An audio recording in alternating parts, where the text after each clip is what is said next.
Reka nongere ngo ikaze ukomeje gukurikira Davis Entertainment muri aka kanya. Reka nkubwire ngo komeza ugire ibihe byiza aho waba udukurikiye uherereye hose, haba mu Rwanda cyangwa se hanze yarwo. Nk'uko bisanzwe rero turagarutse n'amakuru yacu, n'amakuru y'imyidagaduro tugenda tubagezaho buri uko bukeye nuko bwije, tugira ngo tumenye n'iki gikomeje kuvugwa mu makuru nyine y'imyidagaduro. Muri aya makuru rero ndaza kubwira ko Diamond Platnumz yagaragaje imbarutso yari yateye Zuchu kuzinga utwangushye. Muri aya makuru rero turaza no kurebera hamwe uko ikiri kuvugwa kuri Harmonize, aho yamaze gutangaza ko yaba agiye kureka umuziki. Muri aya makuru rero ndaza no kukubwira ko umuhanzi Burna Boy ngagiye gushyira hanze filime. Iyi filime tukaba turaza kureba impamvu agiye kuyisohora. Muri aya makuru rero ndaza no kubwira ko nyuma y'igihe kitari gito umuraperi 50 Cent atangaje ko agiye gutunganya filime mbarankuru documentaire ivuga ku byaha byo gufata ku ngufu PDD ashinjwa kuri ubu na Netflix ikaba yamaze kwinjira muri uyu mushinga uhanzwe amaso n'abantu batari bakereka. Amakuru yacu ku buryo burambuye tuyatangirire kuri iyi nkuru ya Harmonize. Rajab rero Abdallah Kahali Ibrahim amenyekanye nka Harmonize yamaze gutangaza ko agiye gushyira hanze alubumu ya nyuma, ndetse ashimangira ingingo yo kureka umuziki. Uyu Harmonize rero agiye gushyira hanze umuzingo wa gatanu yise Muziki wa Samia, nkuko nyine yabivuze, ikaba izagera hanze ku itariki ya 25 Gicurasi. Yafite rero umwihariko yuko yayituye perezida wa Tanzania Samia Suluhu Hassan. Harmonize rero yagize ati iyi alubumu narayimutuye kuko ari umugore udasanzwe.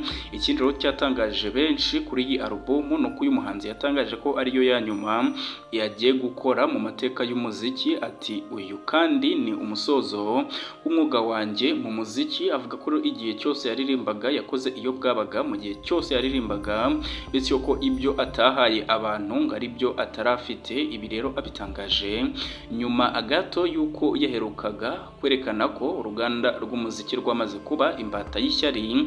Akaba yarabitangaje agira ati hirya y'umuhate wanjye n'umusanzu natanze, maze kunanizwa n'urwango ndananiwe, ngiye kuva mu muziki. Mu minsi rero iheruka nibwo Harmonize aheruka gutangaza ko agiye kwiyegurira ibijyanye n'imikino y'iteramakofe, nubwo kugeza ubu nta wamenya aho ibijyanye n'iyo mikino ye byerekeza. Harmonize rero yamaze gushinga imizi mu muziki, ndetse bigoye kuba havugwa abahanzi bahagaze neza munsi y'ubutayu bwa Sahara ngo aburemo. Yatangaje kandi ko Muziki wa Samia alubumu izaba ngo kuko ngo yuzuye ibyo gusezera. Harmonize rero yamaze gutangaza ko agiye gushyira hanze alubumu ya nyuma.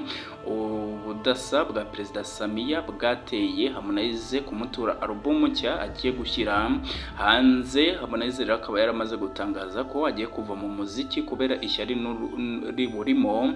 Akaba avuga ko rero ngaziyegurira iriya mikino yitera amakofe.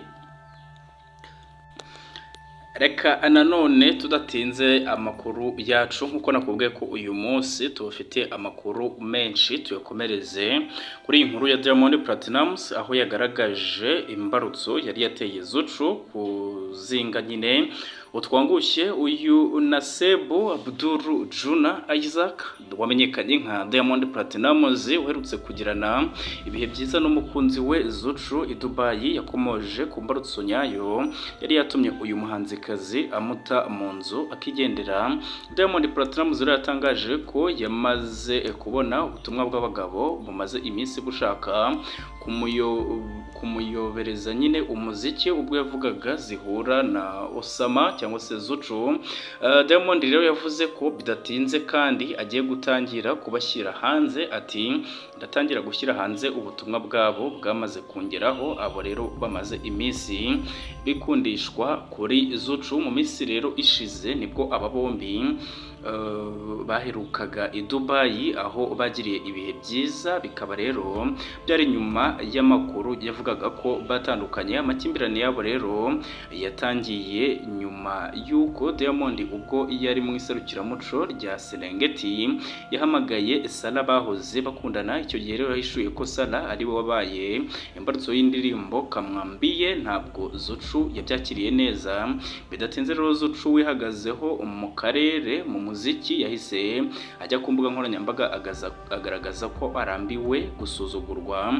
Zucu rero wahise ukana nyine yagize ati ndabizi ndi icyamamare ntibisanzwe kuvugwa ariko nta gukwirakwizwa ibihuha bisingiza umukoresha wawe ufite radiyo. Aha rero yitsaga kuri Diamond Platnumz agaragaza ko arambiwe kumuvuga neza hejuru y'ibyo aba amukorera bimushengurira umutima. Akaba yagaragaje ko rero iyo ariyo mpamvu nyamukuru yatumye afata umwanzuro wo kugenda. Ati iyo abagore babyaranye baje bingarukaho, ati n'abakobwa bakundanye nabo bikaba uko, cyane ko umunyarwanda nawe yavuze ati aho yaciye ntihaca urwango. Nanone kadukomereze kwa Burna Boy, aho Burna Boy umaze imyaka 12 ahagaze neza mu muziki yinjiye mu ruganda rwa sinema arimo guteguza gushyira hanze filime yitwa Serie Cold Dishes yerekana ubucuruzi bw'abantu. Burna Boy rero yavuze ko iyi filime izaba irimo abakinnyi b'amazina akomeye muri Nollywood, uruganda rwa sinema hariya muri Nigeria.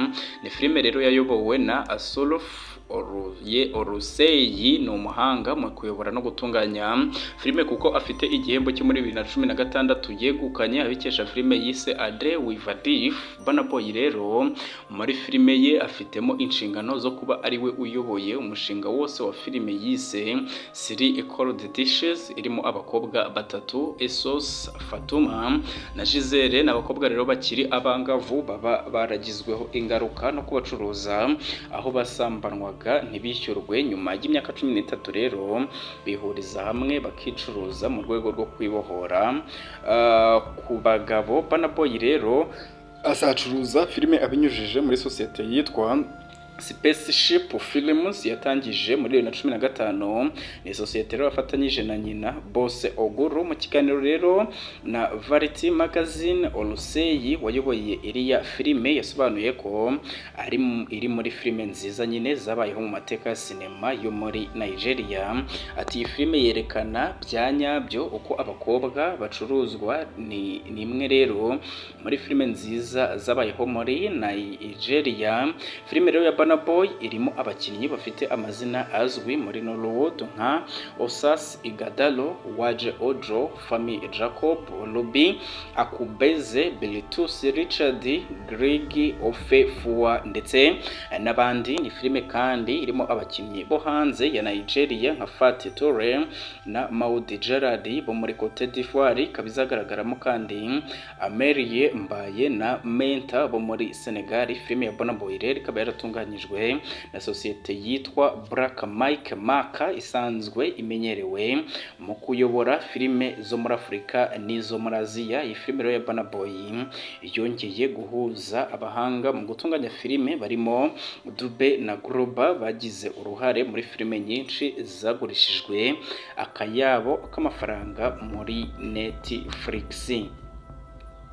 Reka nanone amakuru yacu tuyakomereze kuri 50 Cent, aho rero uyu 50 Cent na Netflix bageze kure batunganya filime igaruka ku byaha Diddy ashinjwa. Nyuma y'igihe rero kitari gito, umuraperi 50 Cent atangaje ko agiye gutunganya filime mbarankuru documentaire ivuga ku byaha byo gufata ku ngufu Diddy ashinjwa. Kuri ubu rero na Netflix ikaba yamaje kwinjira muri uyu mushinga uhanzwe amaso n'abatari bake mu mwaka rero ushize wa 2023, ubwo Curtis Jackson wamamaye nka 50 Cent mu muziki yatangaje ko agiye gutunganya filime mbarankuru ku byaha umuraperi Diddy aregwa birimo gufata ku ngufu abakobwa barenga 5 no kugira uruhare mu rupfu rw'umuraperi Tupac Shakur ufatwa nk'umwami w'injyana ya rap. Iki gihe rero 50 Cent abitangaza abenshi bagize ngo ari kwiganirira cyangwa nagatwiko, dore ko asanzwe adacana wakana Diddy kuva muri 2004. Nyamara uyu mushinga 50 Cent akaba yarawukomereje dore ko nyine muri Mata muri Mutarama na Kosori aribwo yari yatangiye nyine ibiganiro n'inzu zitunganya filime i Hollywood zifuzaga nyine kumufasha gutunganya iyi filime. Kuri ubu rero byamaze gutangazwa ko Netflix ariyo yegukanye isoko ryo gutunganya iyi filime ya 50 Cent izagaruka ku byaha P Diddy ashinjwa. Netflix rero ikazatunganya iyi filime ifatanyije na studio ya G Unity Films and Television Studio yashinzwe na 50 Cent. Aho 50 Cent kandi yafatanyije na Netflix bari gutunganya filime ivuga ku byaha bya P Diddy. Iyi filime rero mbarankuru izaba ikubiyemo birambuye ubuhamya bw'abashinja P Diddy, amashusho yo mu nkiko hamwe n'ubuhamya bw'abandi babanye na Diddy kuva kera bazi imyitwarire ye, harimo rero n'abavuga ko bamubonye akora ibi byaha. Uyu mushinga kandi wamaze kugera kure ukorwa, gusa ntabwo haratangazwa igihe iyi filime izasohokera bitewe n'uko abarega P Diddy bakiri kwiyongera. Ari nabyo rero 50 Cent yakomojeho kuri Instagram avuga ko iyi filime izagira episode nyinshi bitewe n'uko hakomeje kugaragara abamushinja batari bakeya. Reka rero wowe wari udukurikiye muri aka kanya nkubwire ngo wakoze cyane, nkwibutsa ko amakuru yacu arakagaruka aribwo bwa mbere rero udusuye ushobora gukanda subscribe kugira ngo tujye tubana mu makuru agiye atandukanye tugenda tubagezaho buri uko bukeye n'uko bwije. Reka amakuru twari tubafitiye tuyasoreza aha ngaha nkubwira ngo turabakunda.